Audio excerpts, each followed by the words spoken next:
My dear students, today I have come taking contextual questions on the poem Fire and Ice, class 10. Now, question number 1. Read the given extract and answer the questions that follow. Some say the world will end in fire, some say in ice. From what I tasted or desire, I hold with those who favor fire. Now questions are there. Name the poem and the poet. What are the two destructive forces? What do they stand for? They mean fire and ice. What does he, the poet, favor? Name the poetic device in line 1 and 2. Now the answers are like this. Name the poem and the poet. Poem is fire and ice, and the poet is Robert Frost. Answer of question number B is according to the poet, fire and ice. According to the poet, fire and ice, two aspects of destruction. ये दो ऐसी चीजें हैं जो world के विनाश के लिए तत्पर हो सकती है। वो है फायर, लस्ट आपकी, और वो आइस, हैट्रेड, घृणा, एक दूसरे के प्रति नफरत। Answer of question number C, fire stands for lust, desire, and ice stands for hatred. Answer of number D, question number D, the poet favours that fire would cause the destruction of the world. According to the poet, here the world would come to its end because of fire. Number E, line 1 and line 2 both begins with the same words, some say, which is called anaphora. What is anaphora? What is anaphora? When two consecutive lines begins with the same words, when two consecutive lines begins with the same words, that is known as anaphora.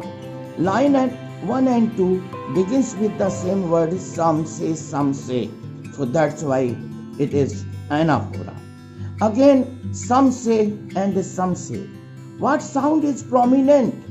Yes sound is prominent. Dear students, yes sound is prominent in these two expressions. So that's why yes sound is being repeated, which is alliteration.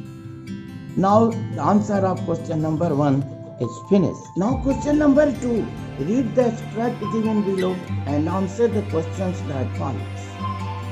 But if it had to perish twice, I think I know enough of it to say that for destruction ice is also great and would suffice. Questions are here. Name the poet and the poem. What does it signify in the first line?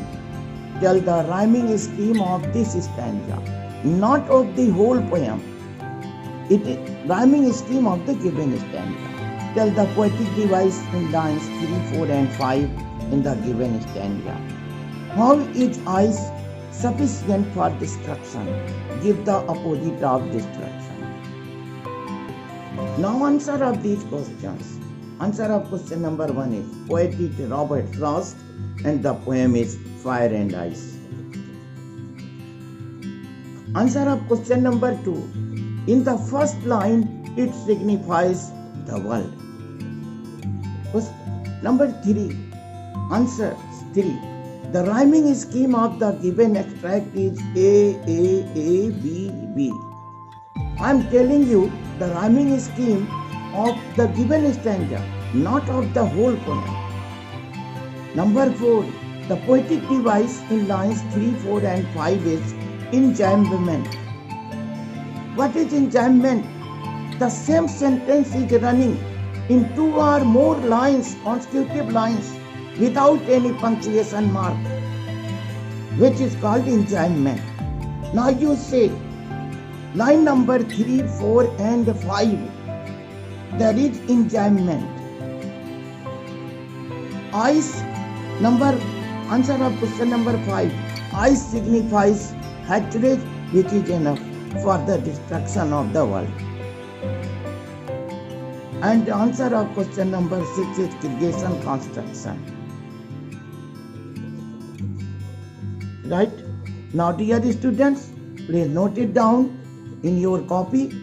If you have any doubt for the contextual questions of this lesson, you can ask me in the comment box. Please like it and subscribe it for getting more